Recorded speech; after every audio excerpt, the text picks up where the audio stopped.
कर्म कौन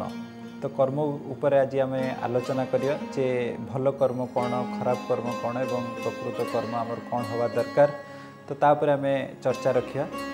तो आम भगवद गीतारू ही चर्चा करुँच। भगवद गीतार भगवान निजर मुख निसृत बाणी हिसाब से अर्जुन को जहाँ शुणई तो से हिसाब से आम चर्चा को आगू को नवा। तो आम जो कर्म विषय हुए तो बुझापी चेष्टा करुँच तो निश्चित मात्रा आम भगवद गीतार कृष्ण कौन कही तो से उपर आलोकपात करिया। तो ये हूँ भगवद गीतार चतुर्थ अध्याय 17 नंबर श्लोक जो थे कि भगवान कृष्ण एवं कर्म उपर बहुत सुंदर भाव में श्लोक कही। तो श्लोक कौन कही देखा तो तापर आम जीवा चर्चा को। तो कहते कर्मण्य हेपि बुद्धव्य बुद्धव्य च विकर्मण अकर्मणश्च बुद्धव्य गहनम कर्मणा गति। तो कौन कहते कर्मण्य ह्यपि बुद्धव्य माने कर्म कौन आम बुझा दरकार। कर्म कौन बुझा दरकार बुद्धव्य च विकर्मण विकर्म कौन आम बुझा दरकार। तो ता सहित कौन कहते अकर्मणश्च बुद्धव्य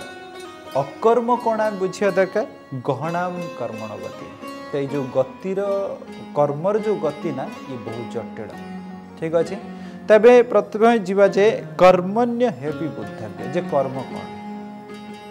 देखु धर आम समाज रे देखती जड़े व्यक्ति हुए तो पेशा हिसाब से टीचर अच्छा जड़े हुए तो लेक्चर अच्छा जड़े हुए तो डॉक्टर अच्छा जड़े हुए तो इंजीनियर अच्छा जड़े हुए तो विभिन्न प्रकार व्यवसाय कर। तो साधारणतः जेकोसी कार्य आम कर परिवार को प्रतिपोषण करने आमर साधारणतः जो विभिन्न प्रकार आवश्यकता अच्छी पूरण करने शारीरिक दृष्टिकोण तो ये हूँ कौन ना कर्म जो कर्म को साधारणतः आम देखुं आमर जो लॉ अच्छी लॉ हिसाब से ग्रहण कराई जमी जड़े व्यक्ति टीचर अच्छा लेक्चर अच्छा बिजनेस करुँच हुए तो कौन व्यक्ति डॉक्टर अच्छा तो आमर साधारणतः भारत में ये सब विभिन्न प्रकार पेशा आपड़ ग्रहण करके आपणकर परिवार को प्रतिपोषण करें आपन निजर जो आवश्यकता अच्छी प्रतिपोषण करें। तो ये हूँ कौन ना कर्म बुझिले। तो तापर कहते बुद्धव्य च विकर्मण विकर्म कौन ना जड़े व्यक्ति एवं परिवार को प्रतिपोषण करने हुए तो निजर आवश्यकता को पूरण करने जदि कौन कार्य करुँच जो कार्यटा साधारणतः एवं कौन हो ना आम साधारणतः लॉ हिसाब से ग्रहणीय नुहे ताल सी होगला कौन ना विकर्मण माने जमती जड़े व्यक्ति एवं कहे मु कौन करी ना हुए तो चोरी करके मोर परिवार को प्रतिपोषण करी हुए तो जड़े व्यक्ति कहे मुझे तो लोक को मारिकी हुए तो मो परिवार को प्रतिपोषण करी। तो ये कौन है विकर्म है बुझिपारे जेहेतु अन्यर खराब कार्य करी से अर्थ उपार्जन कले तो ये होगा कौन विकर्म। तेणु एठी कहुच्छी साधारणतः शास्त्र हिसाब से जो कार्य को हूँ तो अनुमोदन करा तो से कार्य करी जड़े व्यक्ति एवं परिवार को प्रतिपोषण कर निजर आवश्यकता को एवं मेटाऊँ तो से किसी असुविधा ना सी है कर्म। जो व्यक्ति हुए तो खराब कार्य करिकी शास्त्र जो कार्य को अनुमोदन करनी से कार्य करिकी निजर परिवार निजर इंद्रिय तृप्ति कर निजर इच्छा जहाँ अच्छी कर तो सी होगा कौन ना विकर्म। तेबे तापर कहते अकर्मणश्च बुद्धव्य अकर्म कौन बहुत समय साधारणतः आम भावती अकर्म माने हूँ जड़े व्यक्ति जो किसी कार्य करूना जदि जड़े व्यक्ति किसी कार्य करूना सी होगा बोधे अकर्म ना एटी अकर्म माने हूँ जे जड़े व्यक्ति परिवार को प्रतिपोषण करने निजर आवश्यकता करुँच किंतु साधारणतः एठी सी कौन कर से जो कार्य भी करुँच से कार्यटा को सी यही दृष्टिकोण कर मु एटा करुचे समाज कल्याण जो मुख्य उद्देश्य रोचे मु केमती बहुत सुंदर भाव रही परिवार बहुत सुंदर भाव से नुहे मुझा भगवान दायित्व हिसाब से भगवान को अर्पण करके कार्यटा करुँच कारण समस्ते जो जीवजग समस्त होती भगवान अंश तेणु तांकर माने समस्त साहाय्य समस्त लाभपाई मुझे कार्यटा करुँच समस्ते केमती उपकृत हो पारे भगवान को अर्पण करके बुझिपारे ना। तेणु सेठी हो कौन ना अकर्म कहीं ना से कर्म साधारणतः आपन को कर्म फल लगे बुझिले आपण जो भगवान उद्देश्य रे कर आपन कर्म फल लगे किंतु जो आपण कर्म कर कौन भी भल कर्म करके फल प्राप्त होती तो से भल फल भल फल आप भल फल हिसाब से आप उपभोग करें जो खराब कर्म कर जो फल मिलला आप विभिन्न प्रकार कष्ट सहिया पड़ो आज हुए तो भल अच्छे काली कष्टमय जीवन यापन करें अकर्म कौन हो जेहेतु आप भगवान उद्देश्य कर तो भगवान आपणकर सब प्रकार दायित्व ने ठीक अच्छे तो तापर कौन कहते ना गहना कर्मण गति ये जो कर्मर गतिटा ना ये बहुत जटिल बुझाटा से साधारण तो बहुत समय आम मन में प्रश्न आसे जे जेमती टाइप आज हुए तो कौ कर्मर फल आप भोग कर जानना कि आज जो कर्मटा आम कर फल केबे आसो सेटा भी आम जानना बुझिपारे ना तो सही हिसाब से आम जब सुंदर एक गल्प नवा आम सुंदर भाव बुझीपर देखो जो महाभारत युद्ध होती ना तो महाभारत युद्ध जो गांधारी 100 पुत्र को हरई देती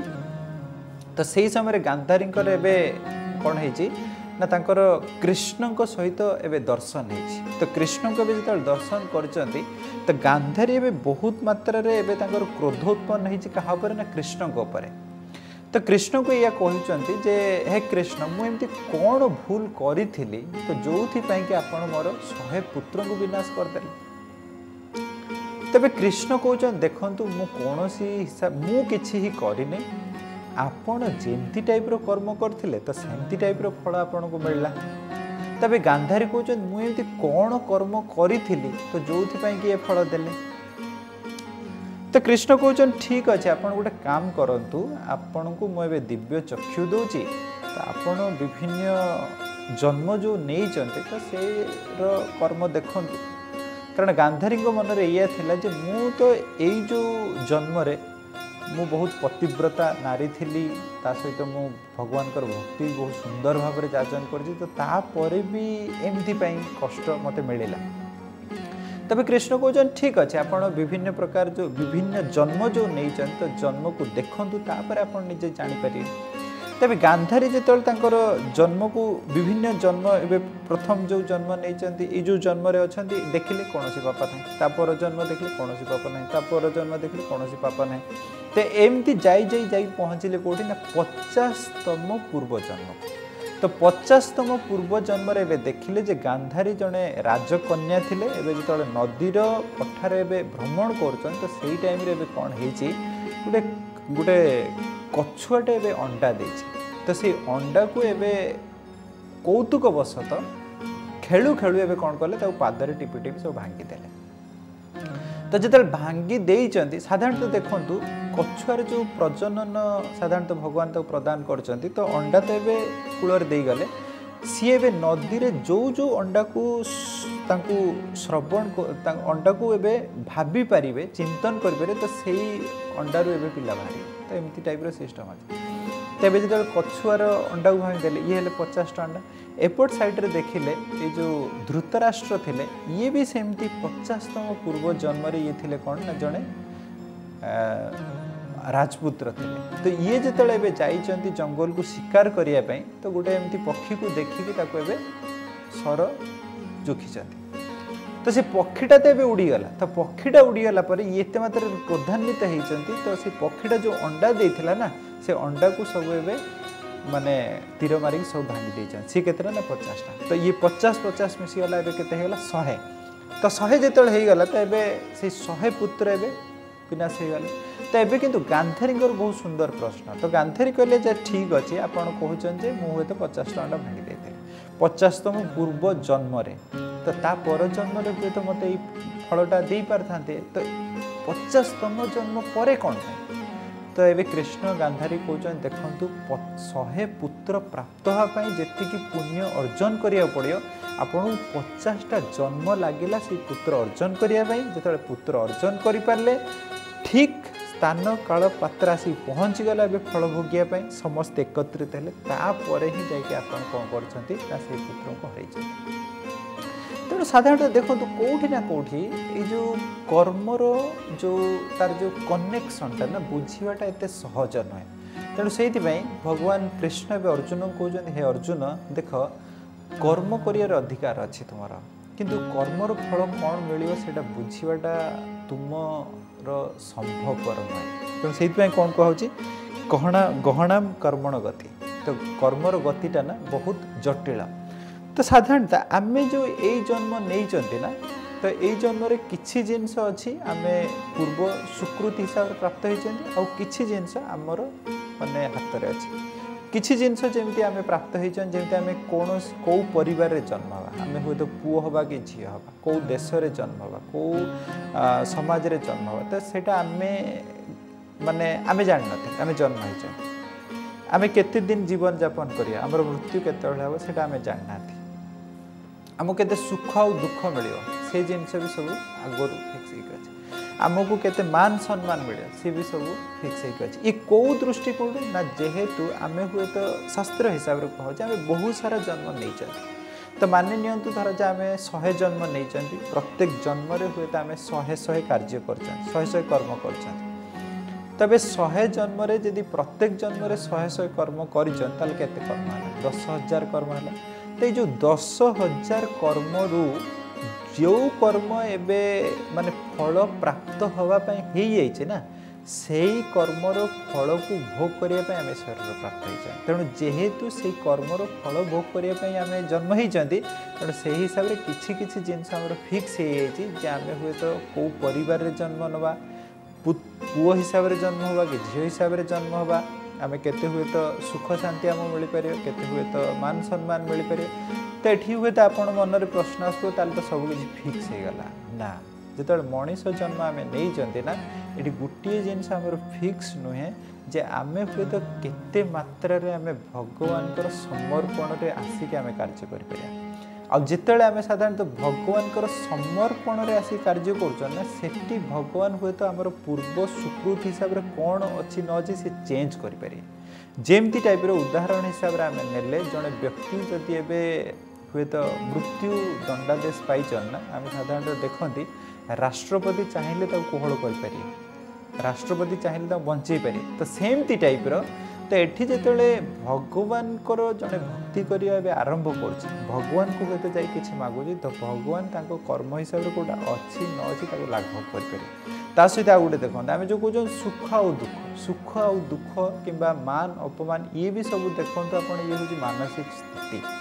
जड़े व्यक्ति जदि एवं भगवान को भक्ति रे अच्छी भक्ति कौन बुझुंट शास्त्र को बुझुंट निश्चित मात्रा रे से ग्रहण करेंगे जे जहाँ भी स्थिति परिस्थिति भगवान ही दौरान जदि खराब स्थिति भी भगवान दौरान कारण हूँ तो भगवान जानते या द्वारा ही मत बहुत किसी आगू मिल पार तेणु सी हूँ तो से दुखी हे ही ना तेणु से हिसाब से देखूँ तो साधारणतः आम जो कर्मर कथा कहते ना तो कर्मटा साधारणतः आम जो भगवान को एवं ग्रहण कर समाजटा को आम ग्रहण कर समाज हूँ भगवान अंश तो से हिसाब से आमर जोटा स्वाभाविक माने आमर जोटा स्वाभाविक वृत्ति हिसाब से आम समाज कल्याण दृष्टिकोण आम कार्य कर तो सी हूँ सबुठ उत्कृष्ट मानर कर्म आम साधारणतः से जब लगिकी रही निश्चित मात्रा आमर जहाँ भी आवश्यकता अच्छे निश्चित मात्रा भगवान पूरण करें तो ता सहित आम बहुत सुख और शांति रहीपर तो आम एवं नवा छोट विरति तो विरति पर आम साधारणतः जो दर्शक मानकर विभिन्न प्रकार प्रश्न अच्छी तो प्रश्न आम